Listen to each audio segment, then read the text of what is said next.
kayaknya sih gini, Gajah Mada bukan lahir di Lamongan, lahir di tempat yang sekarang disebut Lamongan.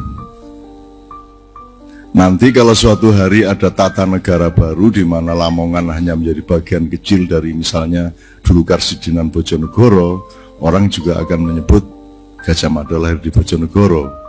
Karena orang sejarah itu biasanya melakukan distorsi-distorsi yang orang nyejo, orang niat jahat. Tapi misalnya Juanda, kita akan segera mendarat di Airport Internasional Juanda Surabaya, padahal Sidoarjo.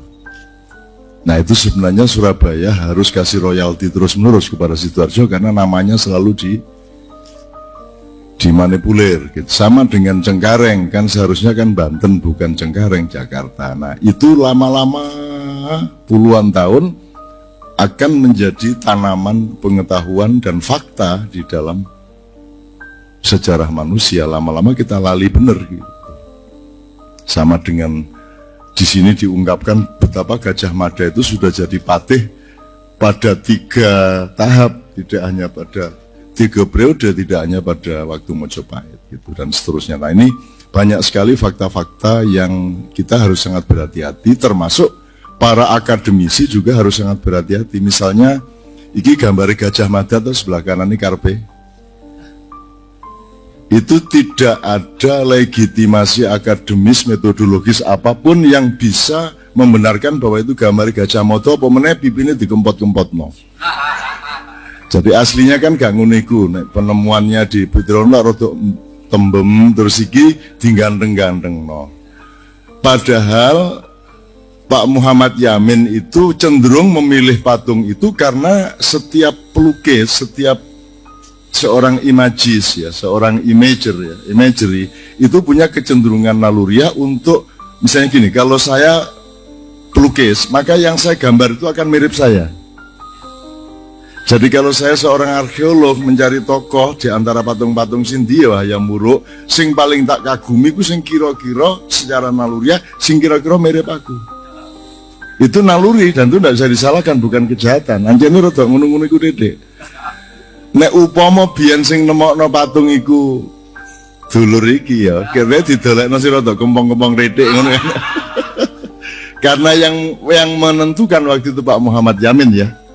Maka didolekno sing rada tembem-tembem kayak seperti beliau gitu loh. Jadi akhirnya kita memfitnah dalam tanda petik tanpa kejahatan bahwa Gajah Mada iku lemu gede ngono iku. Dadi nek ana arek kok cilik kok rada wis koyo ngono, koyo Gajah Mada lak ngono. Lah iku roe Gajah Mada iku ngersula bendone diancuk arek-arek. Aku iki ganteng arene. Ganteng aku iki. Ganteng, apik, sakti, andap asor gitu kan. Kalau Gajah Mada mau menggunakan kekuasaan ya hayam muruk, tidak ada artinya untuk dia. Apalagi Tribhuwana Tunggadewi, Jaya Negara, nggak ada artinya kalau dia mau berkuasa, gitu loh. Ya.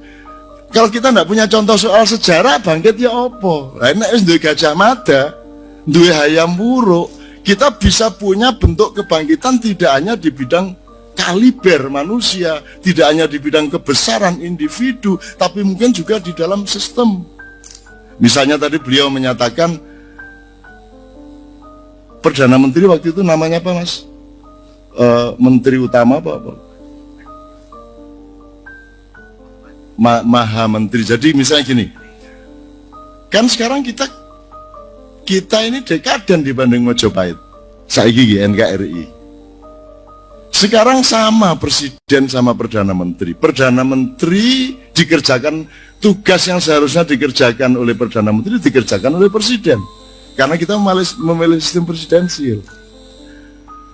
Gajah Mada itu kalau dalam perusahaan dia itu direktur utama. Nah, Tunggadewi Jaya Negara sebelumnya maupun Hayam Wuruk itu ketua pemegang saham. Dan ini beneran, karena tanah itu milik raja. Nah, terus yang melaksanakan semua pengelolaan itu namanya direktur utama kalau ini perusahaan. Karena ini kerajaan atau negara, maka rajanya Hayam Wuruk, Perdana Menterinya Gajah Mada. Beda raja sama menteri. Raja itu pemilik dan pengayom, Perdana Menteri ini eksekutor dari policy-policy. Sementara di sini sama, negara sama pemerintah. Jadi kita ini ketinggalan zaman. Kalau mau belajar benar ke Gajah Mada, belajar suatu hari salah satu bentuk kebangkitan kita adalah beda presiden sama Perdana Menteri. Sekarang paling diterjemahkan ke Menko, Menteri kok. Tapi ya kan harus dikoordinasi.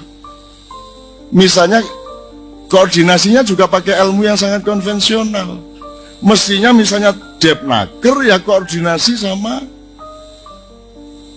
apa coba kalau dalam pemikiran modern? Sama Menteri Perhubungan.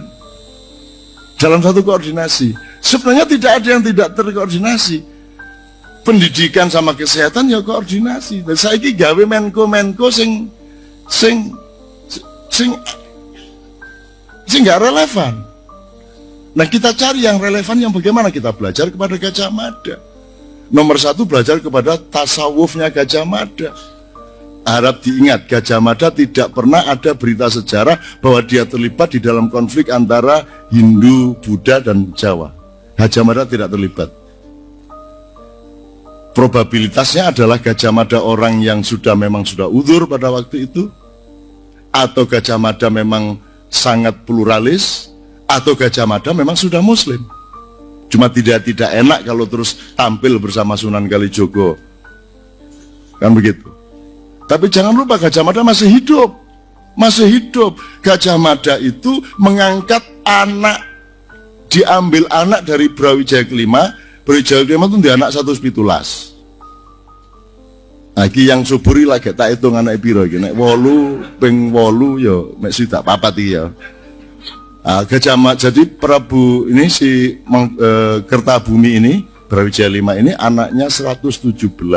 Sudah saya sebut di Gatra ini penyebaran anak-anaknya melalui negara persemakmuran. Jadi ada tanah pendidikan bukan provinsi, tapi Commonwealth. Jadi Mojopahit sudah memakai sistem Commonwealth.